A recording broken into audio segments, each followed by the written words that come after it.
Hey, so let's talk. If you're self-employed, a freelancer, an entrepreneur, you know the amazing freedom that comes with being your own boss. But with that freedom comes this huge responsibility that nobody really talks about.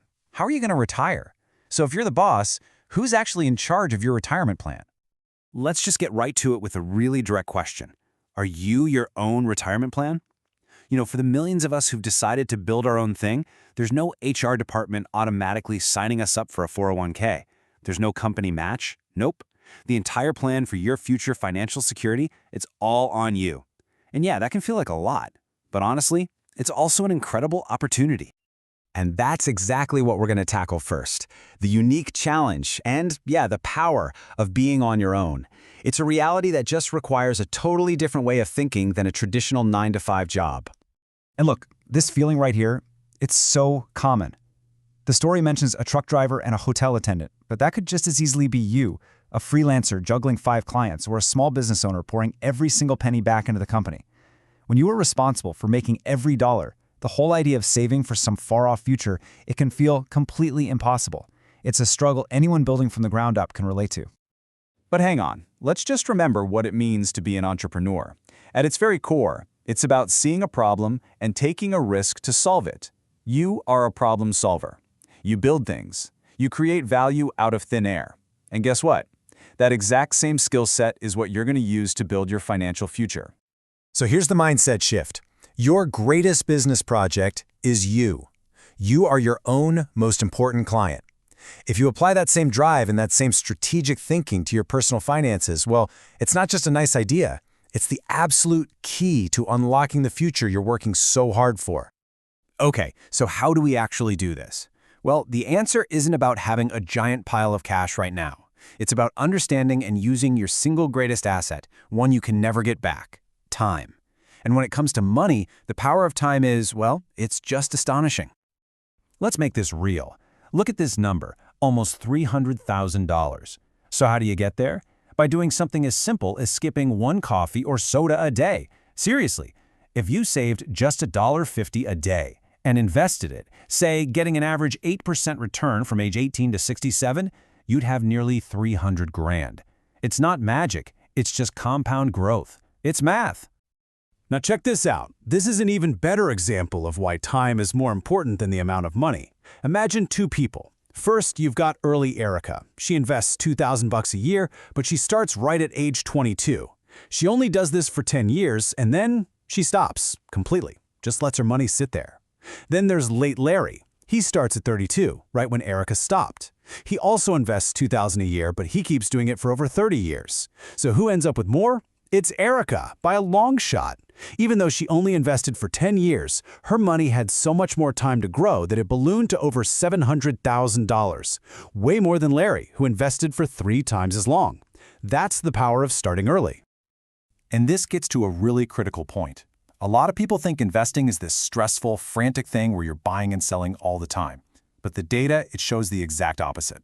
The most successful long-term strategy is usually the most boring one. You buy good, diversified investments, and you just hold on to them. Patience isn't just a virtue in this game, it's a wealth-building machine. Okay, so we've seen the power of time, but I get it. The word investing can still feel super intimidating. So let's try something. Forget the complicated charts and all the crazy jargon for a second, and let's just think about it like you're planting a garden. You don't have to be some world-famous botanist to start a garden, right? You just need a little bit of soil, a few seeds, and some patience. And it's the exact same thing with investing. You don't need a PhD in finance to get started. You just need a basic plan and the right tools. So, what's the first step in any garden? Well, you get the soil ready and you plant your seeds. In your money garden, this is just the simple act of putting your savings into different kinds of investments. You're giving your money a place where it can actually start to grow. And this right here, this is one of the most important ideas in all of finance. A smart gardener doesn't bet everything on one type of tomato plant. No way. They plant a whole variety of things, because they know some will do great, some will be just okay, and a few might not make it at all. Spreading your risk like this, that's called diversification, and it's the foundation of a healthy, strong money garden. Okay, so if diversifying is like planting different seeds, you're going to need a special kind of planter box to help them grow their best. For anyone who's self-employed, one of the most powerful tools out there is the individual retirement account, or as you've probably heard, the IRA. So what is an IRA? It's really just a special type of account that's designed specifically for retirement savings. All you really need is some form of earned income to contribute.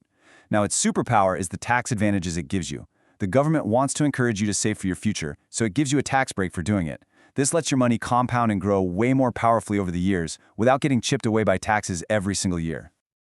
Okay, let's quickly break down the two main types. On the left, you have the traditional IRA. The easiest way to think about this as pay taxes later. You might get a tax deduction for your contribution today, which is nice because it lowers your current tax bill. Your money then grows tax deferred, but you will pay income tax on everything you pull out in retirement. Now on the right is the Roth IRA. Think of this as pay taxes now. You put in money you've already paid taxes on, so no upfront deduction. But, and this is the magic, all of your growth and all of your withdrawals in retirement are 100% tax-free. If you put in 10 grand over time and it grows to 100 grand, you get to keep all of it. The choice really just depends on whether you think you'll be in a higher tax bracket now or later in retirement. All right, this is all great in theory, but how do you actually start? How do you go from feeling totally overwhelmed to actually planting that first seed? Let's walk through 3 simple, empowering steps you can literally take today.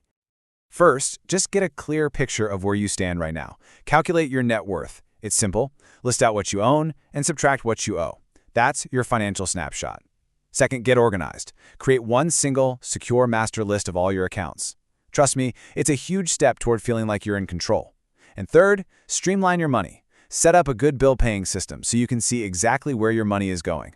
This isn't just about paying bills on time. It's about finding the extra cash flow that you can then redirect into your money garden. You know, taking control of your retirement is the ultimate entrepreneurial act. It takes vision, it takes discipline, and it takes the courage to just start small. You don't have to build the entire garden overnight. You just have to plant one seed. So the only question left is, what seed are you going to plant in your financial garden today?